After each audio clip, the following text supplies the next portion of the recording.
আসসালামু আলাইকুম বন্ধুরা, কেমন আছেন? আশা করি আপনারা ভালো আছেন। আমার রান্নাঘরে আপনাদের স্বাগতম। আমি ভালো আছি। আজ আপনাদের জন্য নিয়ে এসেছি নতুন এক রেসিপি। এখানে বিট কেটে নিয়েছি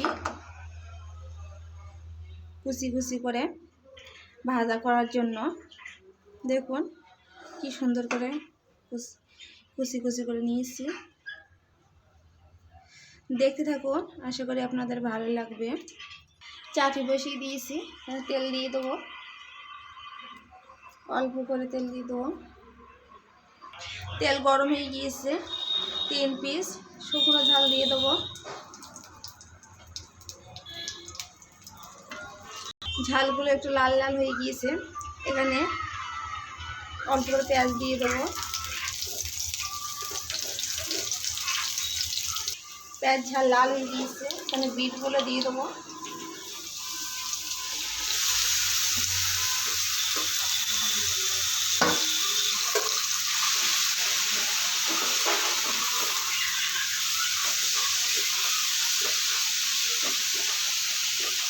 অল্প করে লবণ দিয়ে দেবো।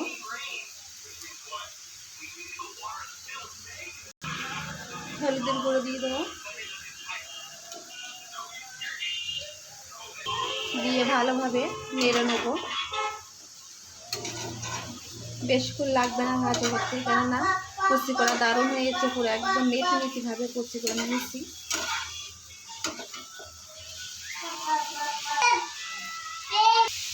এইভাবে সুন্দর করে ভাজা করে নেব। 1 মিনিট ভাজা হয়ে গিয়েছে।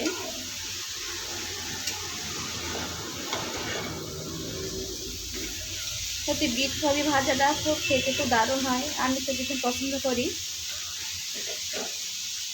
বিট কপি ভাজা।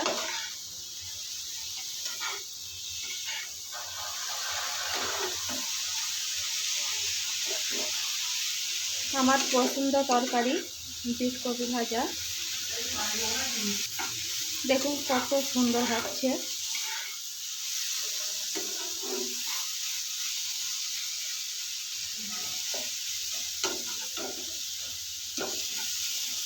প্রায় ভাজা হয়ে গিয়েছে, আর 5 মিনিট ভাজা করলে ভাজা কমপ্লিট হয়ে যাবে।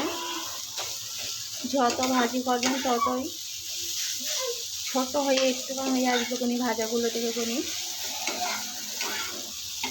হয়ে গিয়েছে। বন্ধুরা দেখুন কত সুন্দর হয়েছে বিট কপি ভাজা।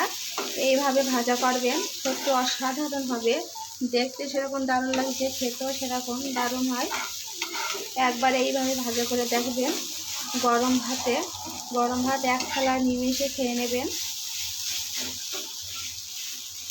হয়ে গিয়েছে, নামিয়ে নেব।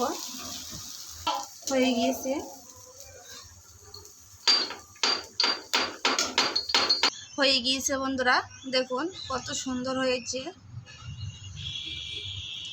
কালারটা কি সুন্দর, খেতেও সেরকম হয়। কেমন হয়েছে কমেন্ট বক্সে জানিয়ে দেবেন। ভালো লাগলে লাইক কমেন্ট শেয়ার করতে ভুলবেন না। আর আমার মতন করে কে কে ভাজা করেন সেটা জানিয়ে দেবেন কমেন্ট বক্সে। আমার ভিডিওটা শেষ পর্যন্ত দেখার জন্য অসংখ্য ধন্যবাদ। নতুন বন্ধুদের বলছি সাবস্ক্রাইবটা করে দেবেন, পাশে থাকবেন।